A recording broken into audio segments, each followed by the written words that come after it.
ትላላችሁ? የቴዲ አልበም በሳምንቱ ዩቲዩብ ላይ ብቻ 100 ሚሊዮን ደስታዬን ለመግለጽ ሻምፓኝ ይዤ መጥቻለሁ። እንከፍተዋለን።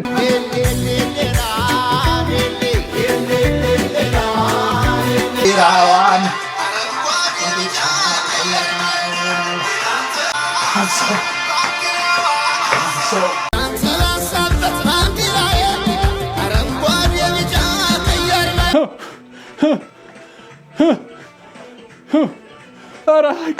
በመጨረሻ ባሌ ወዳለሁ። ቴዲሻ እንወዳለን እና ከብራለን። አዎ ሻምፓኞን ፏ አድርገን ኢቶሪካ አልበም እንመርቀዋለን። 100 ሚሊዮን ገባ። በኢትዮጵያ ታሪክ ታይቶ አይታወቅም። ደስ ብሎኛል። ባንዲራዬንም አውለበልባታለሁ። ከፍ አድርገው አባቴ። ያዘው እንግዲህ ያዘው መረሳ ያዘው እንግዲህ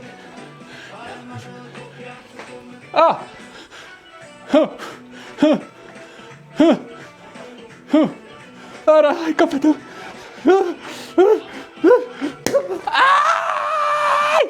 ያዘው ትላለ። ያዘው። ኮንግራቹሌሽን ቴዲ፣ ታሪክ ሰርተሃል። 100 ሚሊዮን። ለማንኛውም በጣም ደስ ብሎኛል። $1000 ሻምፓኝ ነው። ቀላል እንዳልመስላችሁ። ለቴዲዬ ማንሆንለት የለም። እንወዳለን፣ እናከብራለን። አምለሰት እንኳን ደስ አለሽ። አንቺ የምትወዱ የምታከብሩት ሁላችሁ የቴዲ አፍሮ አድናቂዎች እንኳን ደስ አላችሁ። ይቀጥላል። ኢትዮጵያዊነት ያሸንፋል። ኢትዮጵያ ለዘላለም ትኖር እንላለን። ዘመነ ዳኛ ዘመነ ረገጥ አድርገውኝ እንላለን እኛ ባለም ዳት ዘመነ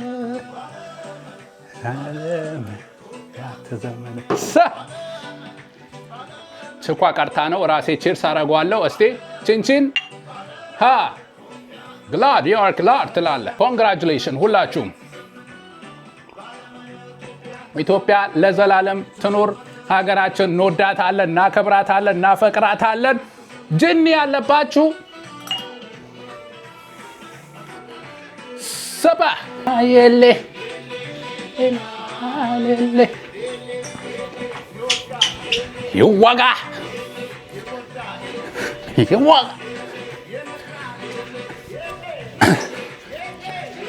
የለ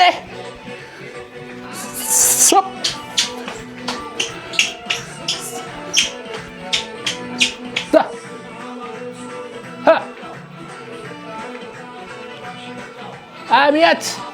አመሰግናለሁ። አቦ አሽሩካ ነኝ። እወዳችኋለሁ። የኔ ዘፈን ደግሞ እስካሁን ወዝ አልተሻገረችምና ወደፊት እርግጠኛ ነኝ ልክ እንደኛ እንደ አትሌቶቹ በዓለም ላይ ዘፈኑ እንደሚወጣለት ባለሙሉ ተስፋ ነኝ እንዳጀማመሩ።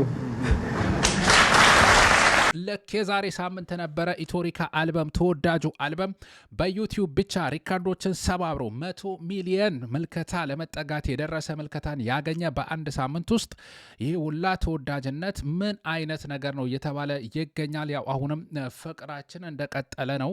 ይህ ልጅ ያው ያነሳው የሀገር ጉዳይ የራሳችን ጉዳይ ስለሆነ ወደን አፍቀረን ይመቸናል ብለን እያዳመጥ ነው እንገኛለን። እሱን ሴሌብሬት እናረጋለን። አረንጓዴ ቢጫዋ ቀዩን አደማምቁት አይተን የማናቀው ነው። በኢትዮጵያ የሙዚቃ ኢንዱስትሪ ዳስታ ለ15 ሚሊዮን ላይ በአንደኛ ደረጃ ተቀምጧል። ጀንበር 6.9 ሚሊዮን በሁለተኛ፣ ስምምና የተሰኘው ያው ሶስተኛ ላይ ይገኛል 6.8። ሁለቱ ያው ተቀራራቢ ናቸው። ሁለቱ እንደ አንድ መቁጠር እንችላለን። መሪማ 5.7 ላይ በአራተኛ ደረጃ ላይ ይገኛል። አሁንም በአረብ ሀገር ያላችሁ በዱባይ አካባቢ ዩናይትድ አረብ ኤሚሬት ደረጃውን ሶስቱንም ከ1 እስከ 3 ያደረጋችሁት እናንተ ናችሁ። አንደኛ ደረጃ ላይ በርካታ ሀገሮች ላይ ተቀምጧል። አሁንም እንደቀጠለ ነው። ፍቅራችንን ነው የምናሳየው። ቴዲ እንወዳለን፣ እናከብረሃለን፣ እናመሰግናለን ለሰጠን ድንቅ አልበም ስጦታችን ነው። ልዩ ስጦታ አድርገን ወስደነዋል። ድምጻችን ነው፣ ፍቅራችን ነው፣ ብዙ ነገራችን ነው የታየበት። እናም እናመሰግናለን እንላለን አይደለም እንዴ? እሱን ፍቅር አሳዩ። ማሳያችሁ ኢትዮሪካ አልበም ከተለቀቀ በኋላ ለየት ባለ መንገድ ቪዲዮዎችን ሲሰሩ የነበሩ እንደዚሁ በግጥምም በአጫጭር ቪዲዮም መልእክት ሲያስተላልፉ የነበሩ ልጆችን ነው። ይህ ልጅ የቴዲ አፍሮ ሙሉን አልበም በመጠቀም ግጥም አቅርበዋል። እስቲ እንመልከተው። ደስ ይላል። ቴዲ አፍሮ 18 የአልበም ትራኮች ርዕስ ቆንጆ ግጥም። ሀገሬን ሁልጊዜ ሳያት በመስኮቱ ጀንበሮ ይናፍቃል እንኳን እሱ ውበቱ ብልጭቷን ላየው በመርከብ ስመጣ ሺ ቢባል የማያልቅ ውበቷን ልጠጣ ጽዮን ሙሽራዬን መሬማ እህቴን ስምምነ ሆኖ መልካቸው እንዲፈካ ሀገሬን ላደምጣት መጣው ኢትዮሪካ ግን ታየኝ ያልኩት ሁሉ ሆኖብኝ ነገር ፈጅ ሀገሬ መጥቼ አጣሁኝ ተወዳጅ የማረቅ ጥግ ሆኖ ሳምነው የኖርኩትን ያዞም ባይሉኛል ሳለቅስ እውነቱን አሁንማ ስማ ራሴ ያልኩኝ ዳስጣላለኝ ልቤ ቢያዝንም ይቀመጣል ፈጣሪም አስቦ ዘጸዳል ያመጣል። ዋው ክሬቲቪቲ ችሎታ በጣም ደስ ይላል። መልእክቱም ሳይዛነፍ ያው አልበሙ ሙሉ ሚኪያስ ይመቸ ተመችቶኛል። በቀጣይ ደግሞ ይሄ ተመቸኝ ድራማ በአረብ ሀገራት የምትገኙ እህቶቻችን የሚደርስባችሁን መሪማ በተሰኘው የተሰራበት ነው። ይችሎታል አቦ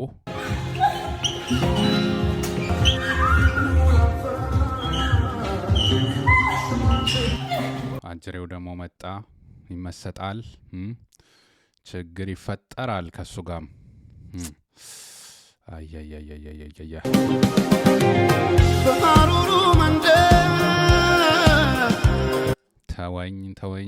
ተወኝ ብቲ አድራሽ መጪ የለም የሚያተርፍሽ። አያያያያያያ ይሄ ነው የእህቶቻችን መከራ። የስንቱ እንደዚህ በተዘጋ ቤት ውስጥ የደረሰባቸው መከራ እኔን እህቴን ያው የብዙ እህቶቻችን ህይወት ነው የሚያሳየው። መጨረሻዋ ምን ይሆን? ይሄ ነው መጨረሻው። የብዙ እህቶቻችን ህይወት የሚያሳይ ነው። ከላይ ወደቁ ህይወታቸው አለፈ ይባላል። ብዙ አይነት ሙቪ አይደል እንደ የሰሩት። ይሄ በጣም ገራሚ እና ያው የሚያሳየውን ዘፈኑ ላይ የተካተተውን ነገር የሚያሳይ ሆኖ አግኝቼዋለሁ። አይዞኝ እህቶቻችን፣ በጥንካሬያችሁ ቤተሰባችሁን የቀየራችሁ፣ ብዙ ነገር ያደረጋችሁ፣ ህይወታችሁን የቀየራችሁ፣ ሰርቶ መኖርን መለወጥን የመሰለ ነገር የለም። ያ ደግሞ የምትኮሩበት ምንኮራባችሁ ነገር ነው። ሻማይቱ በአረብ ሀገር ያላችሁ እህቶቻችሁ፣ ወንድሞቻችን በስደት ያው ብዙ ነገር ይታለፋል። ለማንኛውም ድራማው በደንብ የሚያሳይ ነው። ይመቻችሁ፣ ይችላሉ ብያለሁ። የዚች ደግሞ ይለያል። በስፖርት ነው፣ ገልበጥ እያለች ነው። ጠጋ ብለሽ አውጊን ውስጥ ያለሽበት ሁኔታው ከርባታት እየተባለ ነው። እንደዚህ በአገር ልብስ በዛ ላይ ቴዲ ዘፈን ከዛ ላይ እሺ ጫን ያለው ነው። ይሄስ ማንጫ ዶሚያ ትባላለች። የመቻችሁ ፈታ ያለ ነው ህዝቡ እንግዲህ በተገኘበት አጋጣሚ። ቀጣይ ይሄ በሰርከስ ለየት ባለ ሁኔታ የሰራለን ያዞምባ አይደል በሚለው ነው። አገራችን ውስጥ ያለውን ነገር ያሳያል። እንመልከተው። ዋው ኧረ እንዳትወድቅ።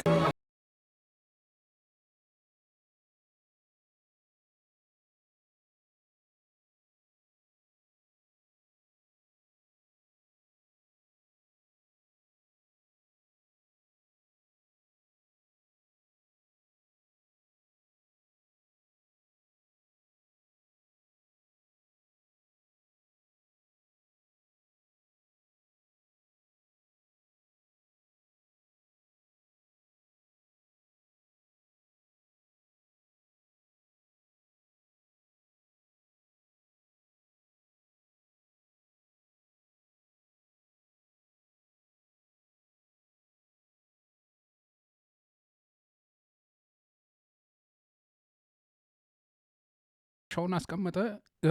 ኢትዮጵያ ይብቃ፣ ጦርነት፣ ሞት፣ ረሃብ፣ ስደት ይብቃ ነው። ኢትዮጵያ ባንዲራውንም ከፍ አድርጎ ቃለ አብ ሮላ ቦላ ይላል የፌስቡክ ገጹ። ትችላለ፣ ወድጀዋለሁ መልእክትህም። አዎ አሜን። እግዚአብሔር ረሃብ፣ ስደት፣ ሞት፣ ጦርነት ከኢትዮጵያ ከሀገራችን ያጥፋለን። ይብቃ በእውነቱ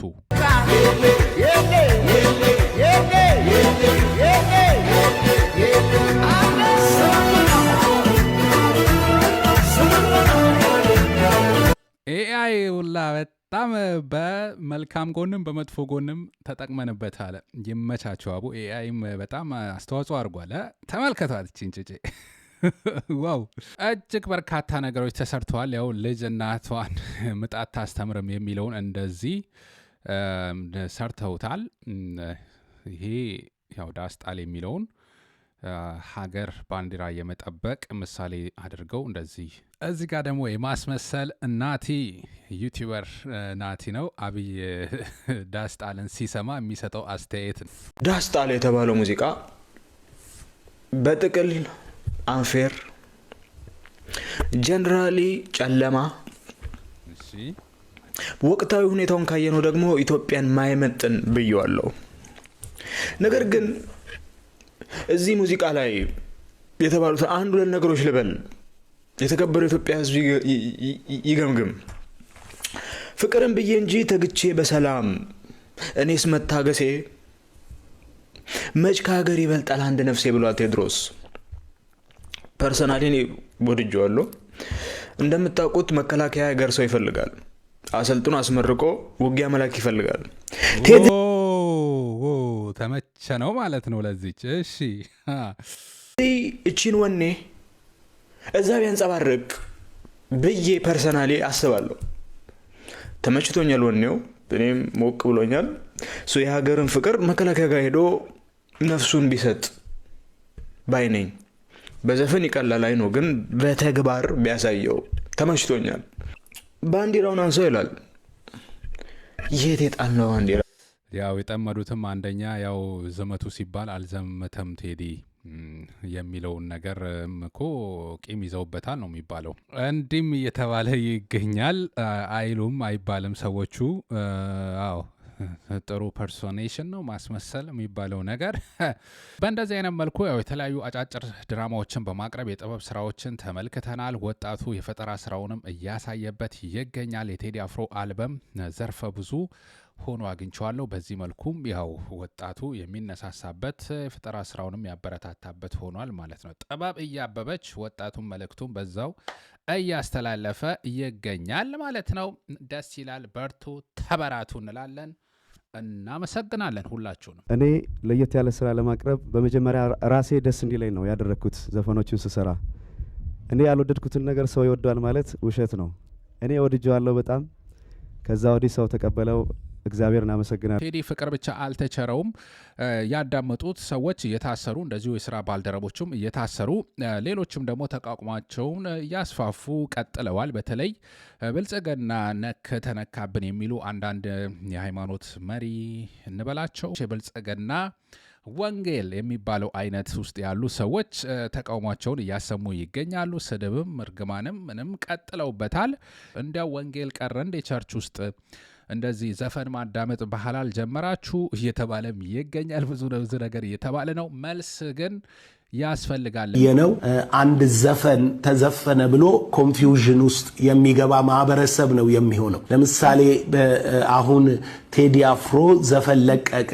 ይሄ የለቀቀው ዘፈን ላይ አስተሳሰባዊ ዓለም የሚያውቅ ሰው ቴዲ አፍሮ ከምን ሐሳብ ዘፈነ ብሎ ይጠይቃል። ዶክተር ቴድሮስ ካሳሁን ገጣሚ፣ የዜማ ባለቤት እንደዚሁ ደግሞ አቀንቃኝ አርቲስት ቴድሮስ ካሳሁን ምንድነው ግን አላማው? በዘፈኖች ውስጥ ያካተታቸው ምን አይነት ፕሪንሲፕሎች ናቸው? ምን አይነት መልእክቶችን ነው የሚያስተላልፈው? እስቲ ለሌላ ጊዜም ሴቭ አድርጉትና ቴዲ ሲነሳ እነዚህ አላማዎች ያሉት የሚለውን ለታሪክም እንዲሆን ነው ይህን ቪዲዮ ያስቀመጥኩት። ከ1993 ጀምሮ ኢንተርቪው ያደረጋቸው መልስ የሰጠባቸው ቪዲዮዎችን በመመልከት እስቲ ባለፉት 25 ዓመታት የቴዲ አፍሮ ፕሪንሲፕሎች የሚባሉት እነዚህ ናቸው። አንደኛ ባንዲራው ይላል ቴዲ። ባንዲራ ኢትዮጵያ ሀገሬ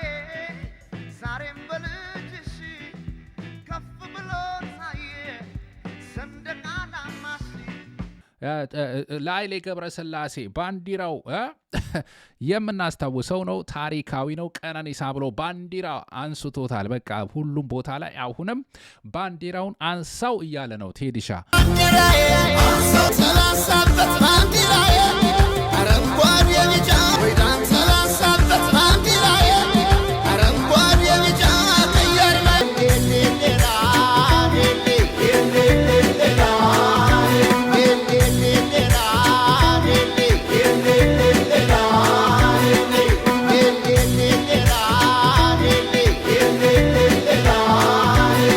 በዘመን የማይቀየር 25 ዓመታት የዘለቀ ባንዲራ የሚል ጥያቄ አለው ማለት ነው። ሁለተኛ የቴዲ መልእክት አንድነት ነው። ኢትዮጵያን የተለያየ ቀለምና ዳይቨርሲቲ ነው ያለን። ያ ግን ለጦርነት ለግጭት መለያየት ምክንያት መሆን የለበትም። አንድነት ነው የሚያዋጣን ይለናል። ከአንድነትና ከልዩነት የትኛው እንደሚሻል ብጠይቀው የአንተም ልጅ ሊነግር የሚችለው አንድነት።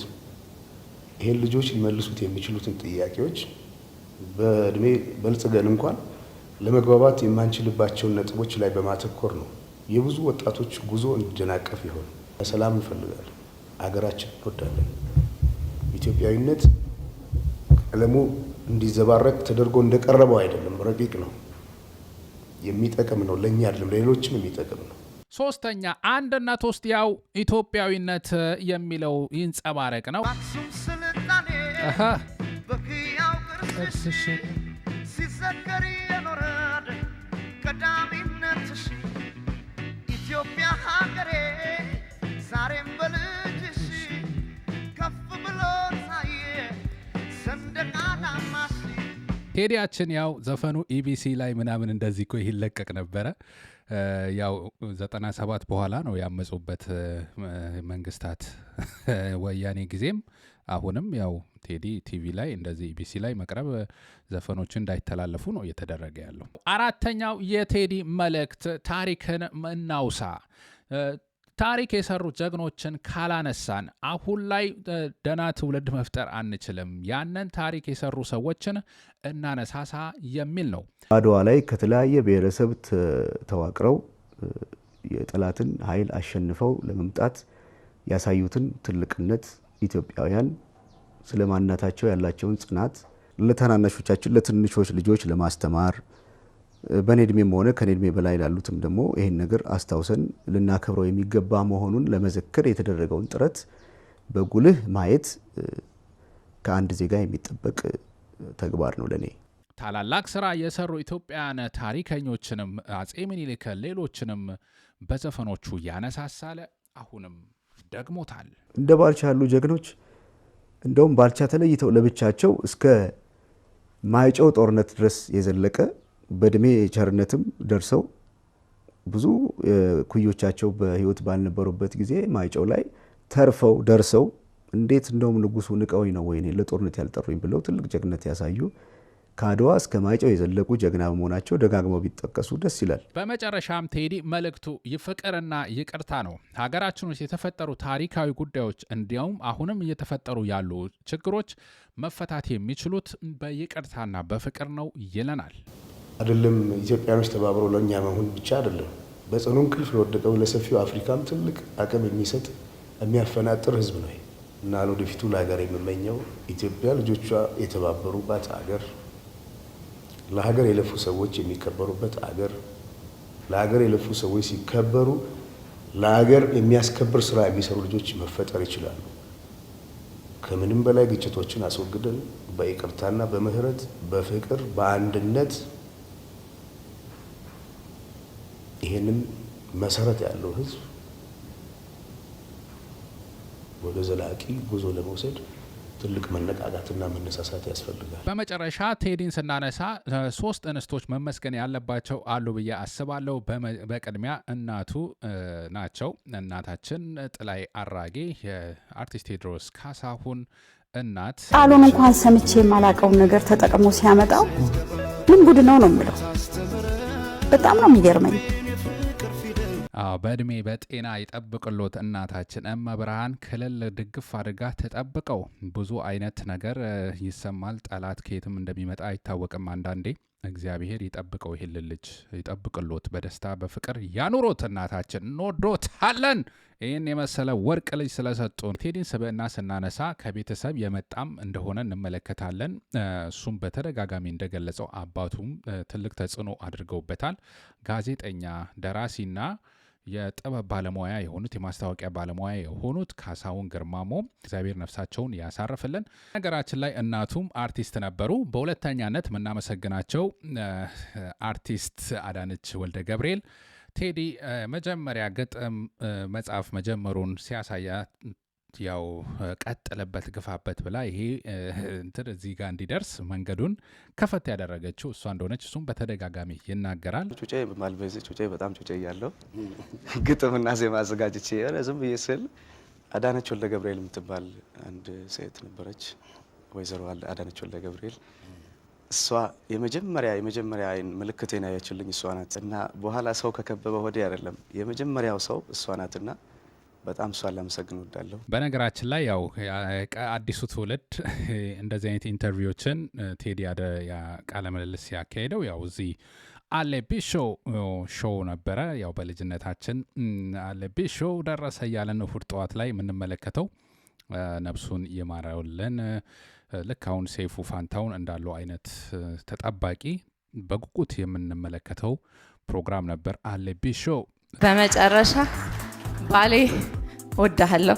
እኛም በመጨረሻ የምናመሰግነው ከጎኑ ሆና አለው እያለች አብራው የምትታተረው አመለሰት ሙጬ የግራ ጎኑ የህይወቱ አጋር እናመሰግናለን ለማለት እንወዳለን ማለት ነው።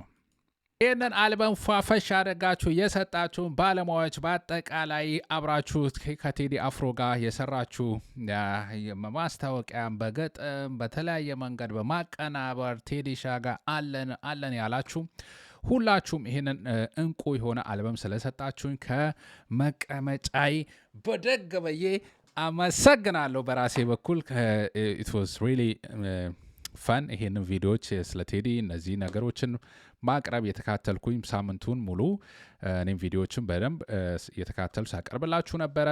I was so happy እናንተም ለሰጣችሁ ላሳያችሁን ፍቅር ውድ ተከታታዮቼ ሁላችሁም ከልብ አመሰግናለሁ። ቀጣይ አዝናኝ አስተማሪ ፕሮግራሞች እስከምንገናኝ ድረስ አሽሩካ የምርጦች ምርጫ ነበርኩ። ኢትዮጵያ ኤርትራውያን ሁላችሁም የተከታተላችሁን ከልብ አመሰግናለሁ። ባላችሁበት ሰላም ይሁንላችሁ። ላለው ባለንበት ሀገርም በሀገራችንም ሰላም፣ በሁሉም ቦታ ሰላም ይስፈን። አሽሩካ የምርጦች ምርጫ ነበርኩኝ። አመሰግናለሁ።